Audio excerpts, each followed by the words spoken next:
Halo teman-teman, kali ini kita akan membahas tentang jurnalisme cloning. Jurnalisme cloning, sebuah fenomena yang mempengaruhi penyebaran berita dengan berbagai cara. Mari kita urai apa saja dampaknya dan implikasinya terhadap dunia media. Dalam praktik jurnalisme, cloning adalah praktik bertukar sumber informasi hingga terciptanya karya jurnalistik. Hasil jurnalistik yang dihasilkan dan diterbitkan dapat berupa salinan asli atau banyak lainnya. Cloning dapat melibatkan produksi konten yang sangat menyerupai karya yang sudah ada tanpa menambahkan orisinal atau nilai yang substansial. Hal ini dapat melibatkan menyalin struktur sumber kutipan atau pendekatan keseluruhan dari artikel lain, memberikan kesan pelaporan orisinal padahal sebenarnya kurang memiliki inovasi atau penyelidikan yang sungguh-sungguh. Praktik cloning ini jelas melanggar kode etik jurnalisme pasal 2 yang berbunyi wartawan Indonesia menempuh cara-cara profesional dalam melaksanakan tugas jurnalistik. Dan pasal 12 yang berbunyi wartawan Indonesia tidak melakukan tindakan plagiat dan tidak mengutip karya jurnalistik tanpa menyebut sumbernya. Dalam praktiknya, jurnalisme cloning ini juga ada bentuk-bentuknya.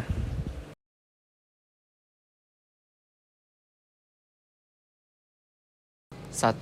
Copy paste teks tanpa atribusi, mengambil teks dari sumber lain secara langsung dan menyajikannya sebagai karya sendiri tanpa memberikan kredit atau menyebutkan sumber aslinya. 2. Parafrase tanpa atribusi, mengubah sedikit atau merubah kalimat-kalimat dari artikel atau berita lain tanpa memberikan pengakuan terhadap sumbernya. 3. Mengambil ide atau konsep tanpa izin, menyalin ide atau konsep tertentu dari sumber lain tanpa memberikan atribusi atau izin kepada penulis atau media yang berhak. 4. Menggabungkan materi tanpa atribusi, mengumpulkan informasi dari beberapa sumber tanpa memberikan kredit pada setiap sumber atau menciptakan kesan bahwa informasi tersebut adalah hasil kerja sendiri. Nah, pada tahun 2012, Jonah Lehrer, penulis yang pernah bekerja di The New York Times dan pernah menulis beberapa buku populer, Lehrer terlibat di mana dia mengambil kembali karya aslinya tanpa memberikan informasi yang cukup, yang pada dasarnya membuat salinan dari kontennya sendiri di berbagai artikel dan platform tanpa mengungkapkan hal tersebut dengan jelas. Praktik plagiarisme ini melibatkan penyajian karya sendiri yang diterbitkan sebelumnya sebagai karya baru dan asli tanpa menunjukkan bahwa karya tersebut telah diterbitkan sebelumnya di tempat lain. Terus dengan segala bentuk dari praktik cloning ini, lantas apa dampaknya terhadap jurnalisme? Cloning menyebabkan penyebaran informasi yang tidak terkendali dengan cepat, mempengaruhi opini publik tanpa menjamin keakuratannya. Hal ini berkontribusi pada kejenuhan cerita yang identik, menghilangkan perspektif yang berbeda-beda, dan mengurangi nilai pemberitaan yang autentik. Lantas, bagaimana cara pencegahannya? Untuk mencegah masalah tersebut, jurnalis diharapkan menjaga standar etika yang tinggi. Hal ini mencakup melakukan riset yang teliti, memberikan atribusi sumber dengan benar, memberikan kutipan yang tepat, dan menyajikan analisis dan pandangan yang orisinal, memeriksa fakta, menghilangkan informasi, dan memperoleh izin jika diperlukan merupakan langkah-langkah penting untuk memastikan integritas karya jurnalistik dan menghindari kejadian cloning dan plagiarisme.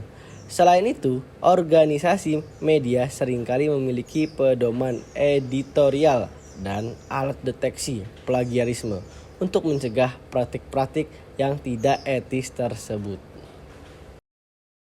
Mencegah praktik cloning jurnalisme memerlukan upaya bersama dari berbagai pihak, termasuk media, jurnalis, pembaca, dan pemerintah.